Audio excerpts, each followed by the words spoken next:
গত দুদিন ধরে যে যুদ্ধটা হলো, ইরান দাবি করছে যে মধ্যপ্রাচ্যের ঘাঁটিগুলোকে ব্যবহার করে ইরানকে এভাবে হামলা করেছে এবং বাহরাইনকে এক ধরনের হুমকিও দিয়েছে।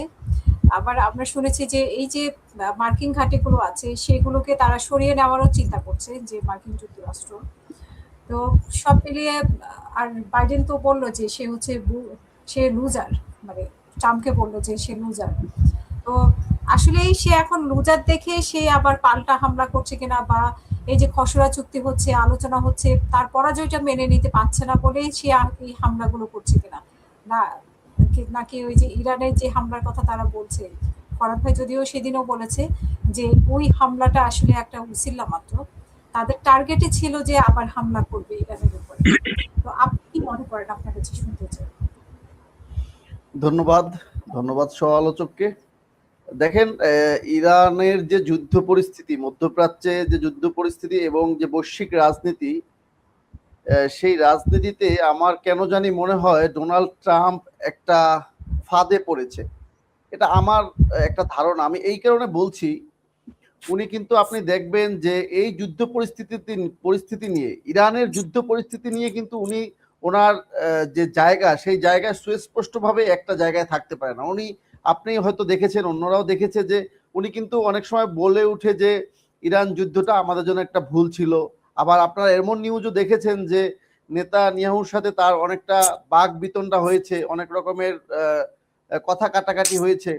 এমন নিউজ কিন্তু আমরা গণমাধ্যমে অহরহ দেখেছি। যে বিষয়টা আমি আসলে আলোকপাত করতে চাই, সে বিষয়টা হচ্ছে ডোনাল্ড ট্রাম্প যে ফাঁদে পড়েছে, সেটা হচ্ছে যে এই যুদ্ধ থেকে যদি তিনি এখন সরে যায়, বা এই যুদ্ধ থেকে যদি কোনো কারণে আমেরিকাকে সরে যেতে হয় কোন রকম ফলপ্রসূ ফলাফল ছাড়া, তাহলে বিশ্বের দরবারে ডোনাল্ড ট্রাম্পের যে মান মর্যাদা তথা আমেরিকার যে আধিপত্যবাদ, সেই আধিপত্যবাদ সমূলে বিনাশ হয়ে যাবে।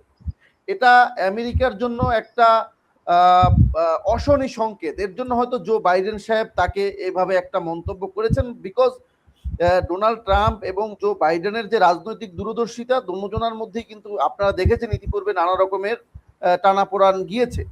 অ্যান্ড দ্য আদার হ্যান্ড, আপনি যদি দেখেন, যদি ডোনাল্ড ট্রাম্প চিন্তা করে যে তিনি ইসরায়েলের যে আগে থেকেই কিন্তু তারা আমেরিকার ব্লকটা কিন্তু ইসরায়েলের আধিপত্য থেকে কিছুটা বের হয়ে যাওয়ার চেষ্টা করতেছিল, কিন্তু তারা পারেনি, ইতিহাস যা বলে।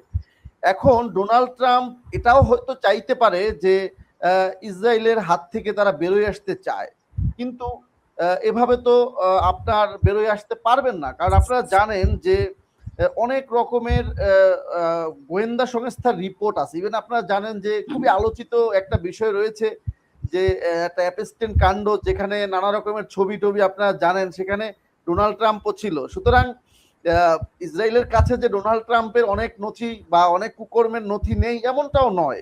এখন তিনি কিভাবে বেরোয় আসতে চাইবেন এই ইরানের এই মানে রাজনীতি থেকে বা ইরানের এই যুদ্ধ পরিস্থিতি থেকে? তিনি তো তার মানে ওনার বের হয়ে আসাটাও কঠিন, পরাজয় মেনে নেওয়াটাও কঠিন। একদম একদম একদম একদম একদম ভেরি ট্রু।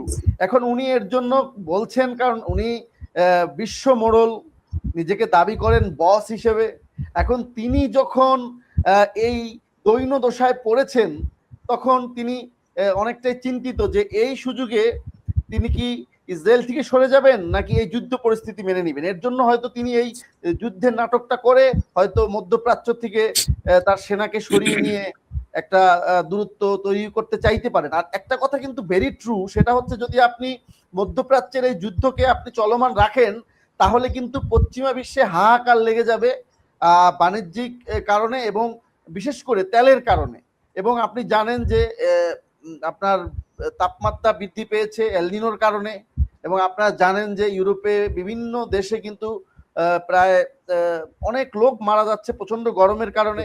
আর আপনি যেহেতু জানেন যে বৈশ্বিক আবহাওয়া পরিবর্তন হয়েছে, সুতরাং সামনে কিন্তু প্রচন্ড রকম শীত পড়ার সম্ভাবনা থাকবে। যদি এই মুহূর্তে এই পরিস্থিতিতে যারা মধ্যপ্রাচ্য থেকে যদি আমেরিকা তাদের বিশেষ করে জ্বালানি তেলের সুযোগ সুবিধা হারায়, তাহলে আমেরিকার মুখ থুবড়ে পড়তে হবে, ইভেন আমেরিকার অর্থনীতিও মুখ থুবড়ে পড়বে। দ্যাটস ওয়াই আমার মনে হয় তিনি নিজের যান বাঁচানোর জন্য হয়তো মধ্যপ্রাচ্য থেকে তার সেনা গুটিয়ে নিয়ে লেজ গুটিয়ে পালাবে এবং সেটাকে ইসরায়েলের উপরে চাপিয়ে দিয়ে কিছু একটা নাটক সৃষ্টি করবে, অন্যথায় এই পরাজয় বা এই দৈন্যদশার কারণে বিশ্ব মোড়ল থেকে মানে আমেরিকা তাদের আধিপত্য হারাবে। ধন্যবাদ।